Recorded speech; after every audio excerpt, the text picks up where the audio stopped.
Students, let us talk today about the layout of the research report. In the main text yesterday, we had spoken about the first 2 points, that was introduction and literature review.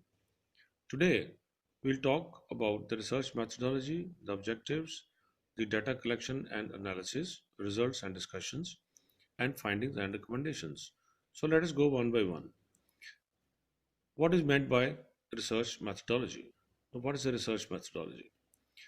A methodology, or the method by which the research has been conducted, is precisely called as the research methodology. Now, each report must specify what kind of a sampling design you have chosen and your accurate sampling size.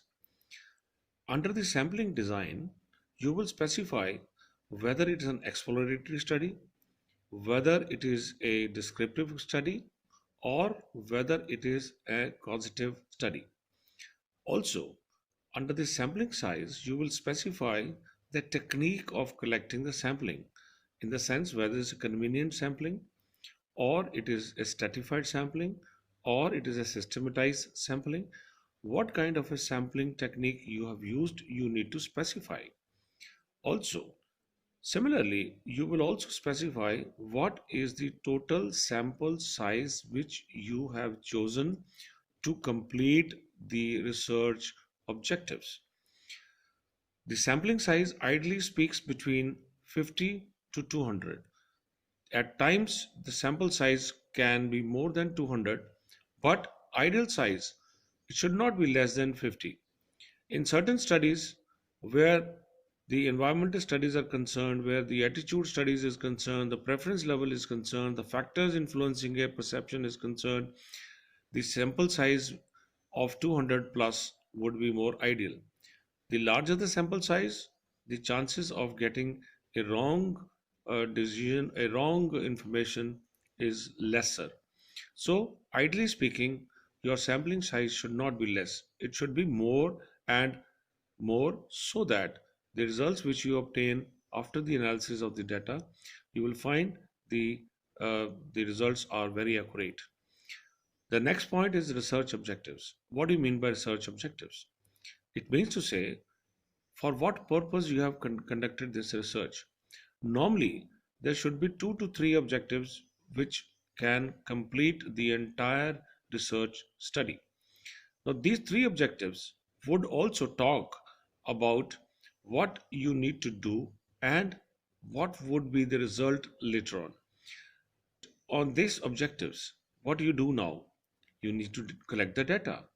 Only the data will tell you that whether you have achieved the objectives or not. So let us talk about what is the data collection methods. Data collection methods are many.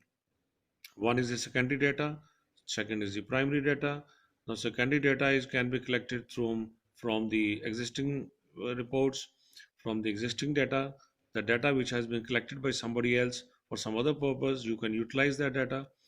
Whereas the primary data, you will need to collect yourself with the help of a questionnaire or through a focus group interview or through a depth interview, based on which is the technique which you use for collecting the data, the primary data. The questionnaire method seems to be the best. Now, after you have devised a questionnaire, the questionnaire ideally should have both the kinds of questions, in the sense that the questionnaire should contain direct questions and indirect questions. Some opinion based questions where you can Likert scale of five point Likert scale can be used. That also gives you a lot of inside story about the customer attitude. Finally, when we complete this, then we have to talk about the results and discussions.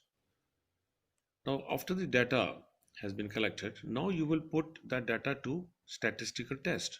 And the hypothesis which you would have formulated in the beginning of the research, it will be tested. As I told you, the research hypothesis can either be accepted or be rejected.